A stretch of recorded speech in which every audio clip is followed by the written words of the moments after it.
At ang mga version ng Biblia na ating gagamitin ay ang Bagong Biblia, New King James Version, liban na kung babanggitin. Ang ating paksa ngayon mga kapatid ay kakaibang talinghagang ito.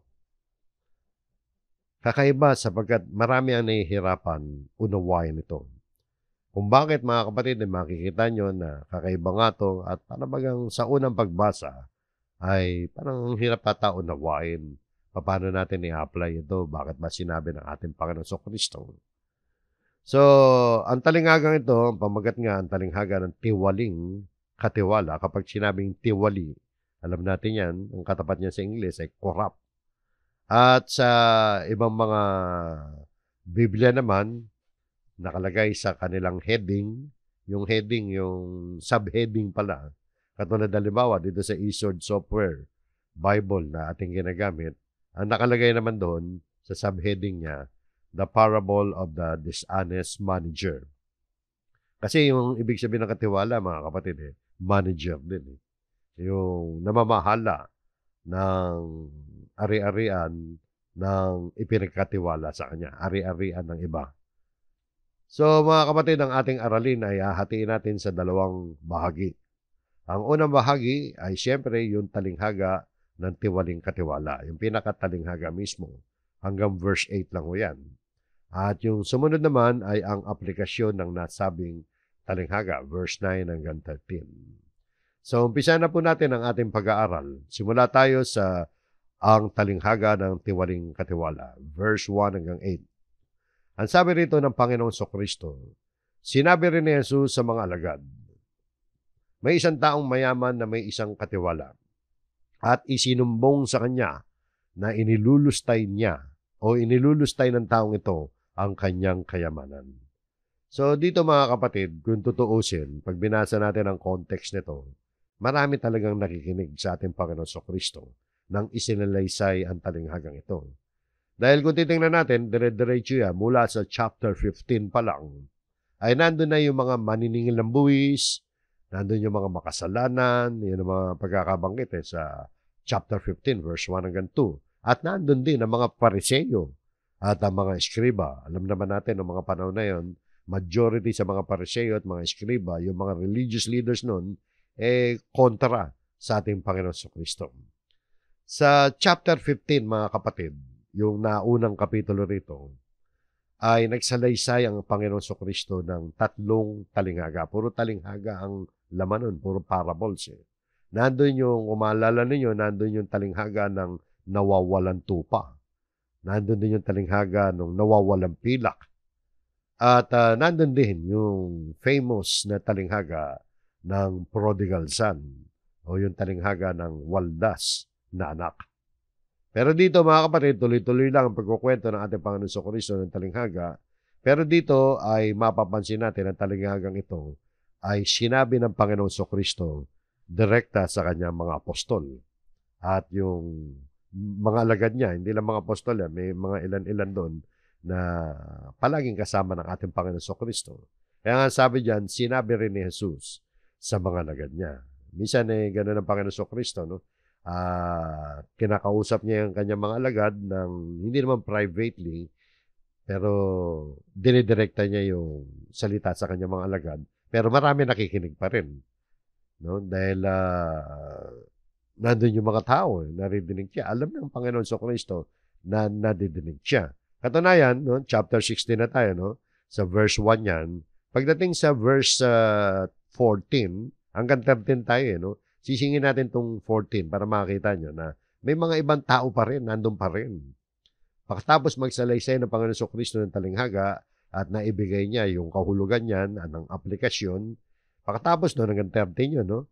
Pagkatapos doon sa verse 14, ito ang sabi ni Lucas, narinig ng mga pariseyo na pawang maibigin sa salapi ang lahat ng mga bagay na ito at kanilang tinuya si Jesus. Tinuya nila si Jesus. Matapos na madinig ng mga pariseyo, na banggit pa ni Lucas dito, ninote pa niya na itong mga pariseyo, maibigin sa salapi. Tinuya ang Panginoon Kristo. Alam niyo kung bakit tinuya ang Panginoon Kristo? Kasi itong pinag-aaralan natin na talinghaga, mga kapatid, tungkol sa pera to. Maraming babanggit ang Panginoon Kristo rito tungkol sa panlupang kayamanan. At sa application, parang nasaktan yung mga Pariseo na alam nila na natatamaan sila sa mga konklusyon ng ating Panginoon Kristo. Kaya ang sabi rito, tinuya nila ang Panginoon. Dahil nasaktan sila, tinamaan sila. So pag-aralan po natin, no? Pero ito nakafocus sa mga alagad niya. Kinausap niya sa dami ng mga tao, pinokus naman ni Kristo ang kanyang pagsasalita sa kanyang mga alagad. Na sabi niya, may isang taong mayaman na may isang katiwala. So mayaman talaga to mga kapatid dahil biro mo, mangailangan ka pa ng katiwala. Yung katiwala, steward. Sa ibang translation ng Biblia, manager. Manager yan. Namamahala ng lahat ng mga ari-arian niya. So mayaman talaga to mga kapatid. Dahil meron siyang katiwala. Di ba? Kasi kung hindi ka naman mayaman, negosyante ka lang, na simple, minsan ikaw na rin ang nagmamanage ng mga ari-arian mo. So, ito mga kapatid ay mayaman na tao. Meron siyang isang katiwala. At ang pangyayari mga kapatid at isinumbong sa kanya na nilulustay ng taong ito, yung katiwala, ang kanyang mga kayamanan. So, may report na dumating sa taong mayaman na itong manager niya, yung katiwala niya, ay nilulustay, winawaldas ang kanyang kayamanan. Ibig sabihin, hindi niya naman manage na maayos, napapangasiwaan na maayos ang kanyang mga kayamanan. Kaya ang ginawa ng taong mayamang ito, at kanyang tinawag siya, at sa kanya'y sinabi, ano itong nababalitaan ko tungkol sa iyo? Magbigay sulit ka ng ipinagkatiwala sa iyo, sapagat hindi ka na maaaring maging katiwala pa. So, nakita niyo, no? Siyempre, ikaw man ang may-ari nun, nakabalita ka ng gano'n, nakarating sa yung report, abay, nagalit doon, siyempre. Humingi ngayon ng pagsusulit. Yung pagsusulit, account, give an account. So, humingi siya ng accounting. Kumbaga sa paano natin ngayon, i-audit na siya. Yung mayaman, yung audit niya, gusto niya ma-audit ngayon itong katiwala niya. At ang sabi niya rito, ay sisibakin niya. Patatalsikin niya, di ba? Sisisantihin niya yung kanyang katiwala. Dahil ang sabi nga, di ba? Sapagkat hindi ka na maaaring maging katiwala. So, sisibakin na kita. Magbigay ka ng sulit ng accounting ng ipinagkatiwala ko sa iyo. So, pero dito makikita nyo, kakaiba yung sistema. Mukhang may pagkakamali rito yung mayaman eh. No? Alam mo bakit? Kasi sinabi niyang sisibakin niya eh. Tatanggalin niya sa trabaho sa pagiging katiwala. Yung kanyang katiwala eh. Bakit yung katiwala pa ang magbibigay ng pagsusulit? Siya pa yung magbibigay ng audit report, ika nga. Di ba dapat kung tutuusin sisisanti mo na nga yun. Sa kanya ka pa hihingi ng audit report. Dapat kukuha ka ng ibang auditor para imbestigahan yung manager mo, di ba? Napuna ko lang yan, mga kapatid. Dahil nga ron, nakagawa ng paraan itong tiwaling katiwala. Dahil siya mismo mag-audit ano nangyari? Sinabi ng katiwala sa kanyang sarili, ito ngayon ang naging plano ng katiwala. Anong gagawin ko? Yamang inaalis sa akin ng aking Panginoon ng pagiging katiwala. Inaalis. Hindi pa siya naalis. Aalisin pa lang siya. Hindi ko kaya maghukay. At nahihiya akong mamalimos. Nakita nyo, no? Manager nga talaga to. No? Hindi kaya ng manual labor. Siguro may edad na siya o kaya talagang hindi siya nasanay sa ganon. At nahihiya siya siyempre magpalimos. Dati siya manager. Tapos mawawalan siya ng trabaho. So, wala siyang alam na hanap buhay. Wika nga, di ba? So, napansin nyo ba mga kapatid na hindi man lamang nagsisi ang katiwalang ito? Hindi man lang niya ipinagtanggol ang kanyang sarili na dapat patunayan niya na kung talagang hindi siya waldas, hindi niya nilulustay ang ari-arian ng kanyang manager, ng kanyang may-ari, yung kanyang amo, dapat pinagtanggol niya ang kanyang sarili. Alam niyo, ba't hindi niya pinagtanggol? Namumroblema agad siya. Alam niya mangyayari sa kanya. Naniniwala siya na matutuloy yung pagsibak sa kanya. Bakit? Guilty kasi siya. Alam niya ang pinagagawa niya. Alam niya na hindi siya naging tapat sa kanyang tungkulin. Kaya ito yung kanya naging plano.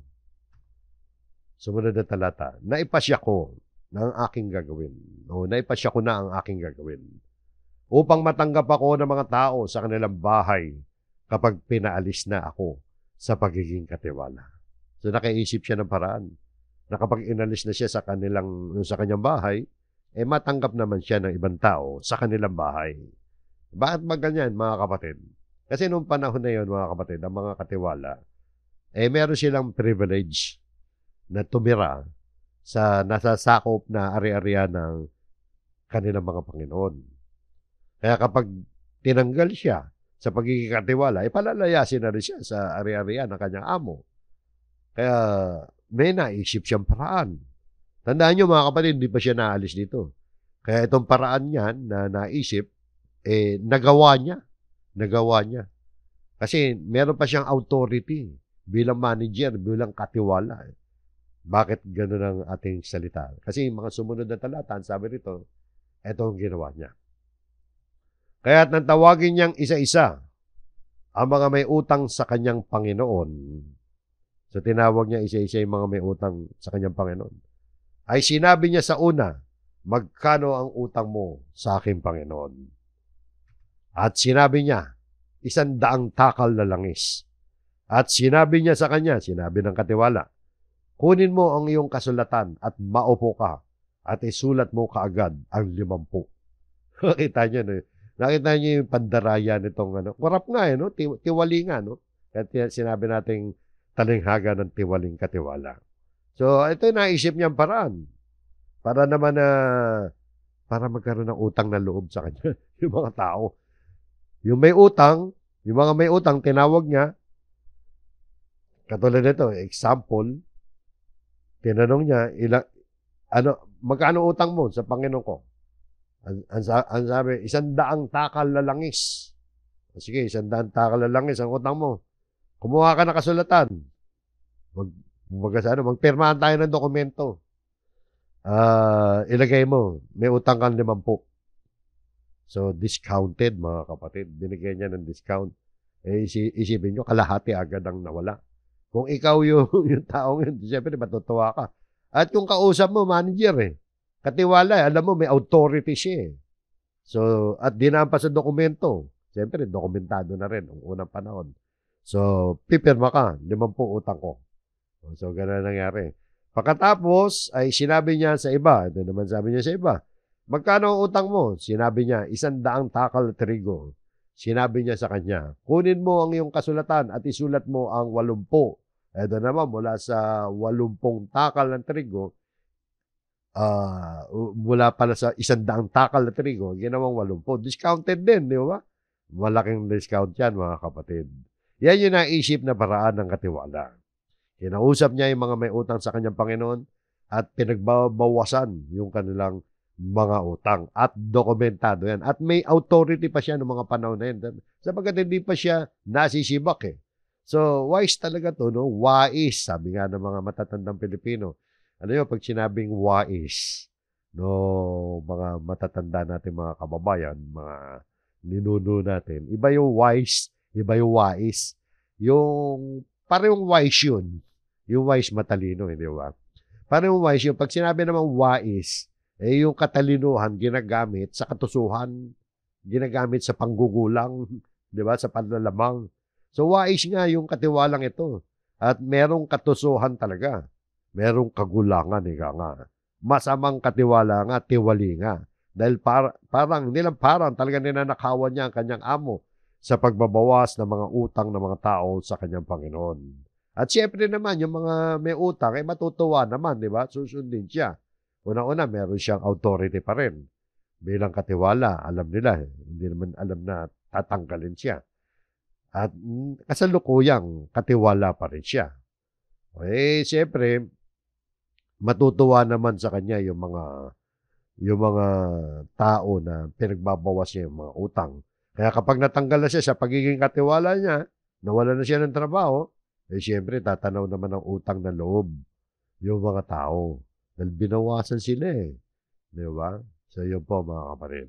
Eh, ano nangyari? Nung malaman ng kanyang Panginoon, yung kanyang ginawa, eto nangyari. Ito yung verse na nakalilito rito mga kapatid. Eh. Pag hindi natin sinuring mabuti. Malilito ka dahil para bagang ano to, kinukonsinti ba ng Diyos ang katiwalian, ang korupsyon? Hindi naman po. Hindi po pwedeng konsintihin ng Diyos ang anumang pagkakasala. Kasi ito yung nakakalito eh, verse 8. At pinuri ng Panginoon ang madayang katiwala sapagkat siya'y gumawang may katusuhan. Sapagkat ang mga anak ng sanlibutan ito ay higit na tuso sa pakikitungo sa sarili nilang lahi kaysa mga anak ng liwanag. So ito yung verse na nakakalito, mga kapatid, na para bagang kontra ata ito sa, sa prinsipyo, sa mga aral ng Diyos. Eh. Ganun sabi, at pinuri ng Panginoon ang madayang katiwala. Nung araw, mga kapatid, nalilito rin ako rin. Eh. Paano ko mapapaliwanag to? Ibig sabihin, ano ba yung mensahe ng talinghagang ito? Kaya maganda, binabasa natin lahat. Pati yung pagkatapos ng talinghagang yan. So ito yung kakaiba sa talinghagang ito na nagbibigay ng kalituhan sa marami. Dahil pinuri ng Panginoon eh. Yung Panginoon din ito, yung mayaman na tao, di ba? Yung amo niya. Eh bakit niya pinuri? Sapagkat siya'y gumawang may katusuhan. Eh yan pa yun, dagdag na nakalilito pa yan eh. May katusuhan. Pinuri mo eh, may katusuhan. May katusuhan na nga eh. Anong katusuhan? Alam natin ang katusuhan, di ba? Yung katusuhan, negative ang dating yan. Hindi maganda ang dating pag sinabing tuso ka.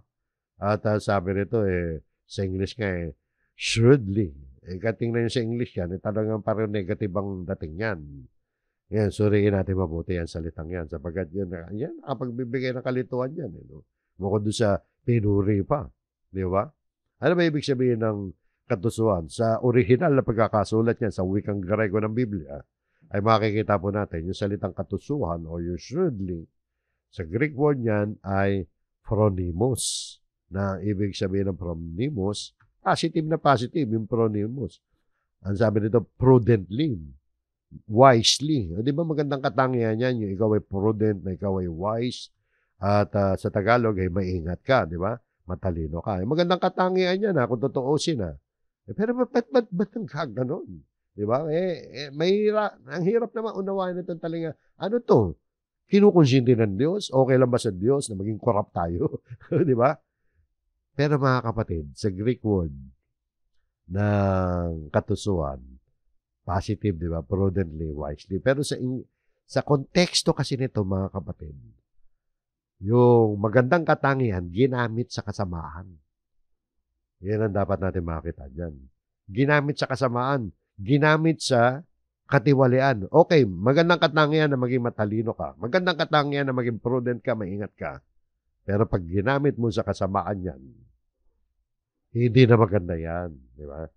Matalino nga yung madayang katiwala. Dahil siniguro niya na kapag inalis na siya ng kanyang amo, ay tatanggapin siya ng mga taong tatanaw ng utang na loob sa kanya.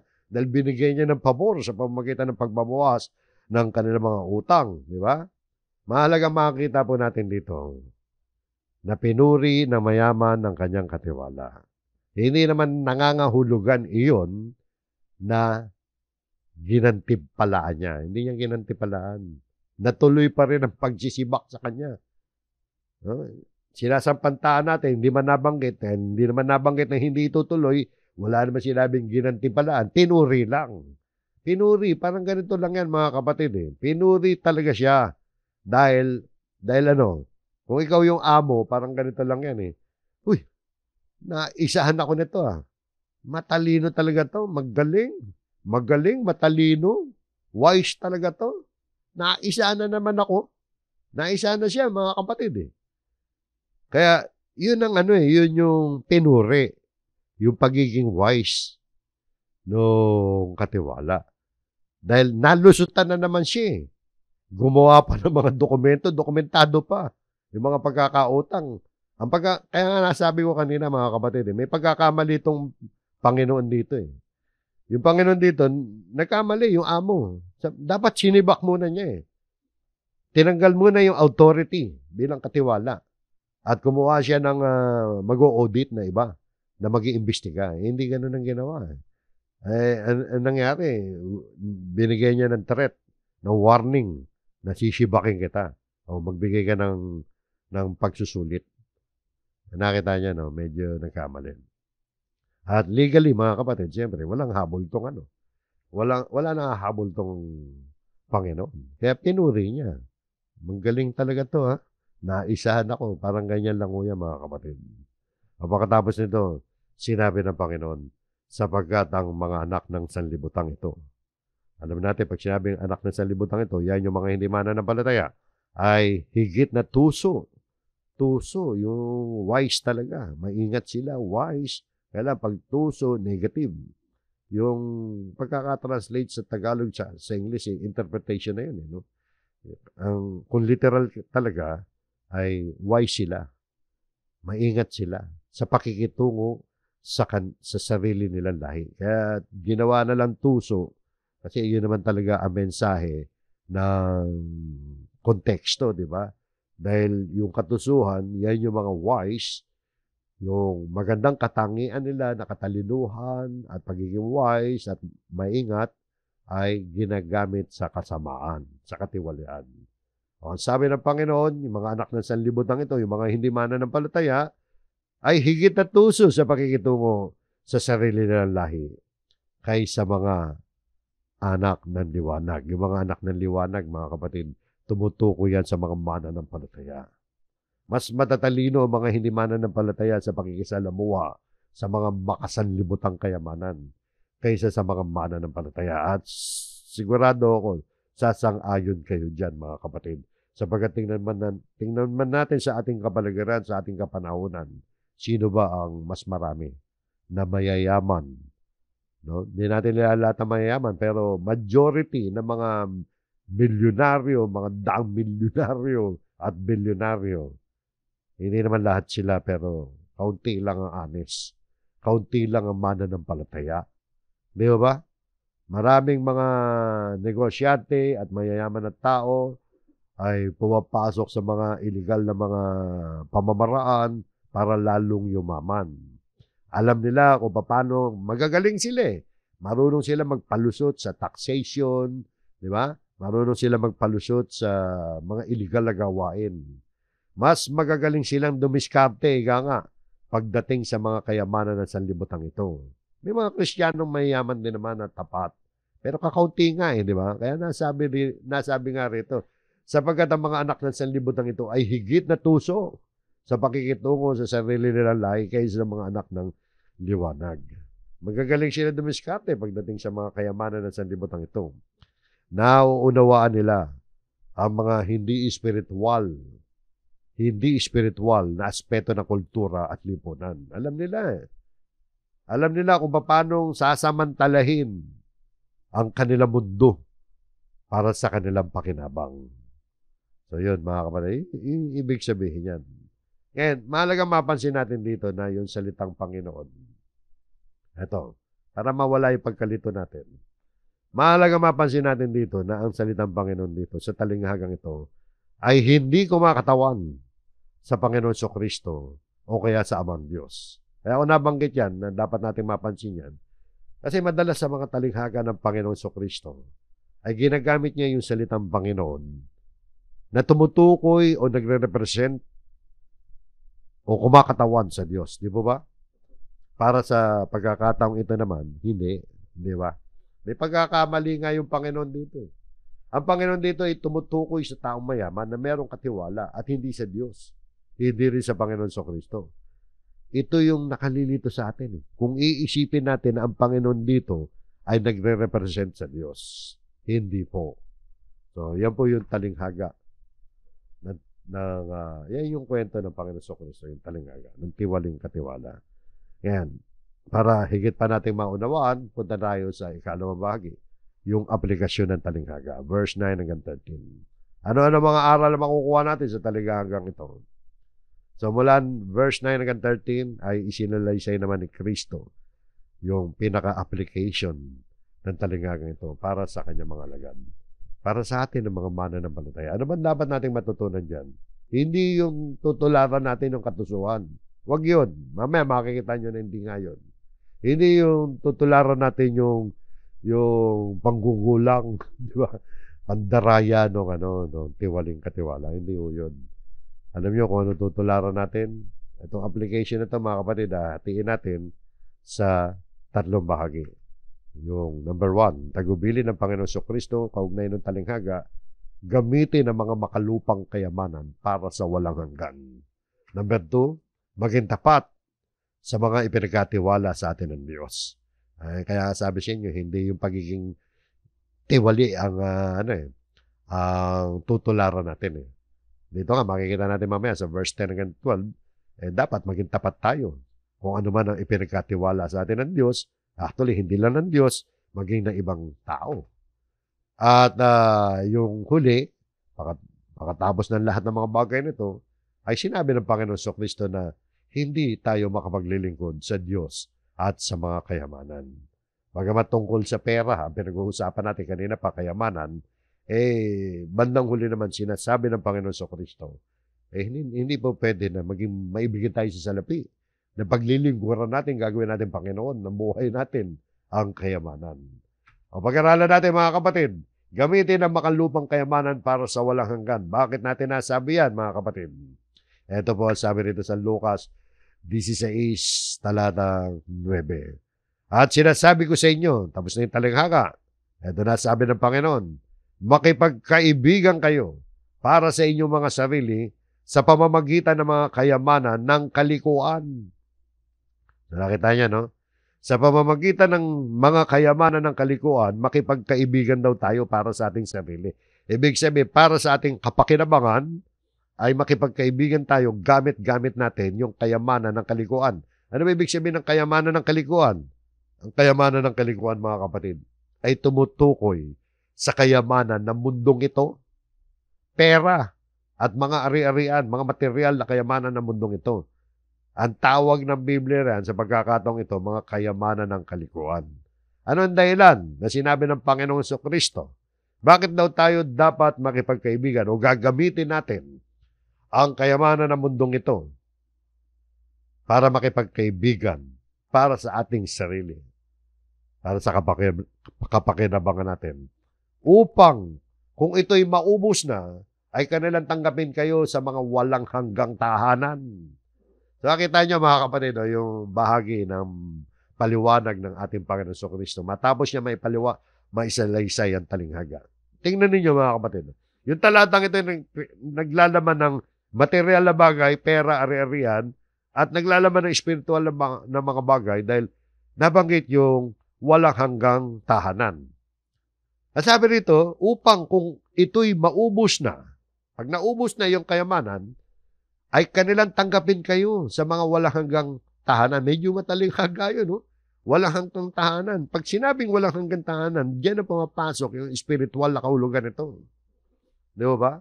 Meron bang walang hanggang tahanan dito sa lupa? Wala, di ba? Ibig sabihin sa susunod na buhay yan. Parang sinasabi rito mga kapatid, makipagkaibigan tayo, gamit-gamit natin ang pera ng mundong ito, ang kayamanan ng mundong ito, anumang material ng yaman ng mundong ito, para sa future natin. Para sa future natin sa eternal. Sa walang hanggan no?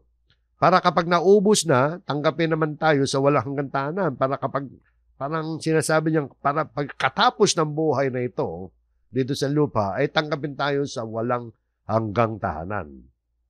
Tingnan niyo pa mga kapatid. Wag muna kayong magkukonklusyon pa, no? Sundan niyo lang.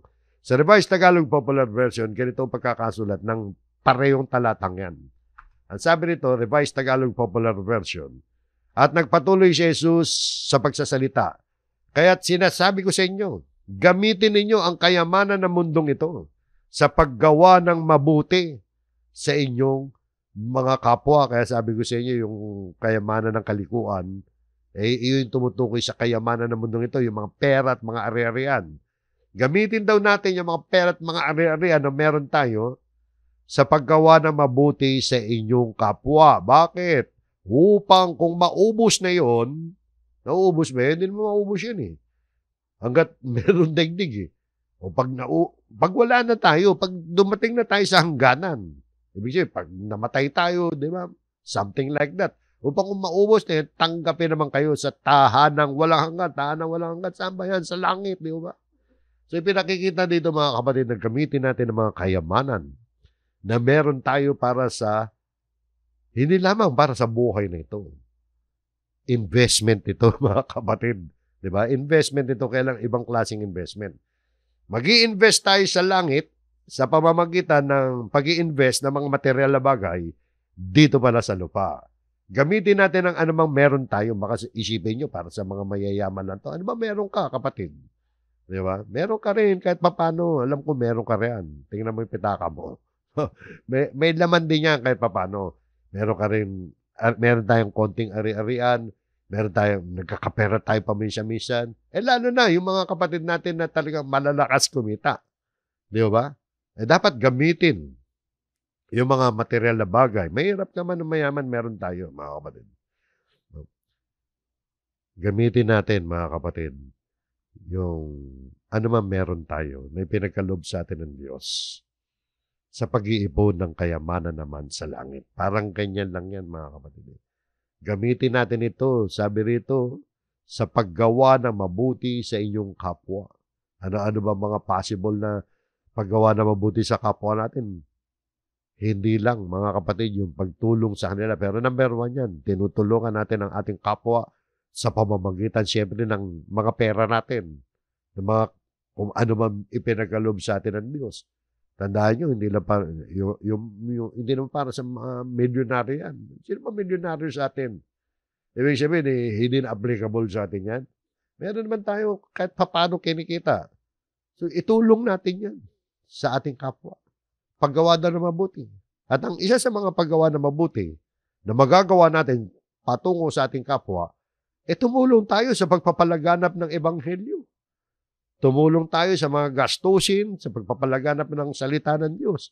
At kapag nakarating sa mga kapwa natin yan, may ibang klaseng tulong ang may bibigay natin sa kanila. Nagiging bahagi tayo ng tulong para yung mga tao na hindi mananampalataya ay magkaroon ng pananampalataya at maligtas sila. Di ba? Mabuti rin yun. Paggawa na mabuti yun sa ating kapwa. Pero hindi lang yun. Hindi lang sa church. Kundi sa pang-araw-araw na buhay natin, itulong natin. Gumawa tayo na mabuti para sa ating kapwa. Para raw, upang kapag naubos na yun, ay tanggapin naman tayo sa tahanang walang hanggan. So para ka nag-iipon ng ano yan, pag-iimpok ng kayamanan sa langit. Ginagawa ang pag-iimpok habang nandito pa tayo sa lupa para sa darating na future. Investment yan, darating na future sa langit. Kaya mga kapatid, mahilig kayo sa investment, huwag naman yung puro dito lang sa lupa ang ini-invest natin. Mag-invest tayo para sa langit. Tumulong tayo sa mga gawain sa Panginoon. Tumulong tayo sa ating kapwa. Gumawa tayo ng mabuti sa ating kapwa. Ang isang Kristiyano hindi dapat maging madamot. Di ba? So, yun po mga kapatid. Bagamat sa talinghagang ito mga kapatid, napuri ng amo ang kanyang katiwala sa pagiging matalino. Pero nananatiling mali ang mali. Hindi naman sinabi ng Diyos gayahin natin ang katiwalian. Alam niyo kung ano gagayahin natin dito lumalabas? Kaugnay nung gamitin ang makalupang kayamanan para sa walang hanggan. Investment yan . Yan yung ginawa nung tiwali na matalino. Yung katusuhan niya. Nag-invest siya para sa kanyang future. Di ba? Ang future, tatanggalin siya sa trabaho . So, kinakailangan ma-secure niya yung kanyang future. So, nag-invest siya ron sa pamamagitan ng pandaraya. Pero hindi tayo mandadaya, mga kapatid. Ang mensahe nga, mga kapatid, mag-invest tayo para sa future natin. Gumastos tayo, tumulong tayo para sa tahanang walang hanggan. Diba? So, gamitin ang makalupang kayamanan para sa walang hanggan. Kaya yung pag-aabuloy, mga kapatid, bahagi yan ng tungkulin nating mga Kristiyano. Yung pag-aabuloy na tinutukoy ko, pag-aabuloy, pagtulong yan, pag-share natin ng ating mga resources. Kadalasan ay pera, di ba? Naguhulog tayo pag may mga pagtitipon. Kaya may mga pagtitipon, di ba? Meron tayong mga abuluyan kung tawagin, mga offering. Wala tayong tithes sapagkat di tayo naniniwala na ang tithes ini-implement pa rin sa New Testament. Kapag aabulin na ginagawa natin, sinasabi ni Pablo na ayon sa kakayahan natin, ayon sa dinidikta ng ating kalooban, bukal sa kalooban. So yun po mga kapatid, gamitin ang makalupang kayamanan para sa walang hanggan. At yung ikalawa, mga kapatid, maging tapat sa mga ipinagkatiwala sa atin ng Diyos. Hindi lang ng Diyos, maging ng ibang mga tao. Pinagkatiwalaan ka, maging tapat ka sa ipinagkatiwala sa iyo. Ang sabi nito sa Lucas 16:10, ang tapat sa kaunti ay tapat din naman sa marami. At ang di tapat sa kakaunti ay di rin naman tapat sa marami. Kung sa kakaunting bagay ay hindi tayo mapagkakatiwalaan, ito spiritually at saka physically, dito sa lupa. Diba? Kaya sabi ko, maging tapat, maging sa, hindi na sa Diyos, maging sa kapwa natin. Kapag pinagkatiwalaan tayo kapag tayo pala ay hindi naging tapat sa kakaunting bagay na pinagkatiwala sa atin, hindi tayo pagkakatiwalaan ng malaking bagay o na maraming bagay. Kaya alam nyo mga kapatid, kung gusto nyo umasenso sa buhay, ma-promote, diba, sa hanap buhay, kung sa mababang posisyon, hindi ka mapagkatiwalaan. Paano ka pagtitiwalaan sa mataas na posisyon? Di ba? So, yun po mga kapatid. Huwag natin tutularan yung tiwaling katiwala. Ang kinukuha lang natin doon, yung paghahanda niya. Naging wise siya sa paghahanda niya sa future. Pero kino-convert siya ng Panginoon Kristo sa spiritual. Na habang tayo nabubuhay dito sa lupa, mag-invest tayo sa future, sa eternal, sa walang hanggan. Tuloy pa natin. So, ang tapat sa kaunti, ay tapat din naman sa marami. At ang hindi tapat sa kaunti ay di rin naman tapat sa marami. Kung kayo nga'y hindi naging tapat sa kayamanan ng kalikuan, kung di tayo naging tapat sa kayamanan ng mundong ito, sino magtitiwala sa inyo ng mga tunay na kayamanan? So, yun, isa pang sukatan yan, mga kapatid. Ibig sabihin wala magtitiwala sa atin sa mga tunay na kayamanan. Ang tunay na kayamanan ay mga kayamanan panlangit. Katulad na binabanggit sa talinghaga na walang hanggang tahanan. Lahat ng material na bagay, mga kapatid, tandaan nyo.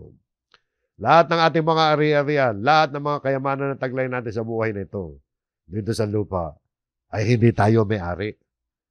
Ang mga ito, mga kapatid, ay pinagkatiwala lamang sa atin ng Diyos. Sa matagal na ninyong pag-aaral ng Biblia, dapat alam nyo na yan. Ipinadaan lamang sa atin, sa ating mga kamay, ng Diyos, ang lahat ng mga bagay na meron tayo. Bakit? Para maipaglingkod natin yan sa Diyos. Paano naman natin paglilingkuran ng Diyos sa pamamagitan ng mga ipinagkatiwala sa atin? Di naman kailangan ng Diyos sa mga material na bagay. Paglilingkuran natin ng Diyos sa pamamagitan ng paglilingkod sa ating kapwa. So, ibinigay sa atin ng Diyos ang anumang kayamanan meron tayo. Maliit man yan o malaki, upang tayo makapag-ipon ng kayamanan sa langit. Kaya kung ang mga panlupang kayamanan na galing sa Diyos yan at pag-aari ng Diyos, na ipinagkatiwala sa atin ng Diyos, ay hindi tayo nagiging tapat dyan at hindi natin napapangasiwaan na mabuti, sino ang magtitiwala sa atin, sa mga tunay na kayamanan? Yan ang tanong, di ba? Yung sino dyan, tumutukoy sa Diyos dahil ang Diyos lang naman na magkakaloob sa atin ng mga tunay na kayamanan. Hindi tayo bibigyan ng Diyos ng mga tunay na kayamanan. Kung sa mga material na bagay, hindi tayo nagiging tapat. Di ba? Ay importante rin maging tapat tayo sa araw-araw ng buhay natin na pagkakatiwalaan din tayo ng mga taong nagtitiwala sa atin. Di ba? Maging honest tayo. Sabi pa sa 12, at kung hindi kayo naging tapat sa kayamanan ng iba, sino sa inyo yung magbibigay ng sarili ninyong pag-aari? Nakita nyo, no? Sa Revised Tagalog Popular Version, at kung hindi kayo mapagkakatiwalaan sa kayamanan ng iba, sino magbibigay sa inyo ng talagang para sa inyo? Talagang hindi tayo magkakaroon ng sarili natin kung talagang hindi tayo mapagkakatiwalaan. Hindi tayo bibigyan ng Diyos ng sariling atin kapag tayo hindi naging tapat sa mga bagay na ipinagkakatiwala lang sa atin. So, kaya totoo ito mga kapatid, maging sa literal at spiritual. Di ba? Sa literal, kung hindi tayo naging tapat sa pag-aari at kayamanan ng iba, hindi tayo magkakaroon ng sarili nating kayamanan. Yan din ang dahilan kung bakit kuminsan wala tayo. Dahil siya hindi tayo tapat sa pag-aalaga ng pag-aari ng iba. Sa spiritual naman, paano tayo bibigyan ng Diyos ng kayamanan sa langit?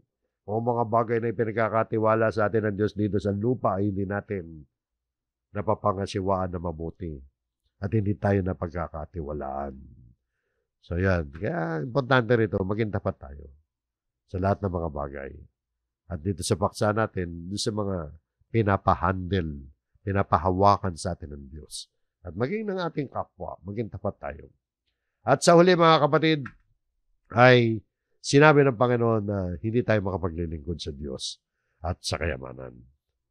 So bagamat tungkol to sa pera, ay pinag-uusapan natin mga kapatid, nandun pa rin sa huli, sinasabi ng Panginoon na hindi natin gagawing Panginoon ng buhay natin ang pera. Sabi nga rito, walang aliping makapaglilingkod sa dalawang Panginoon.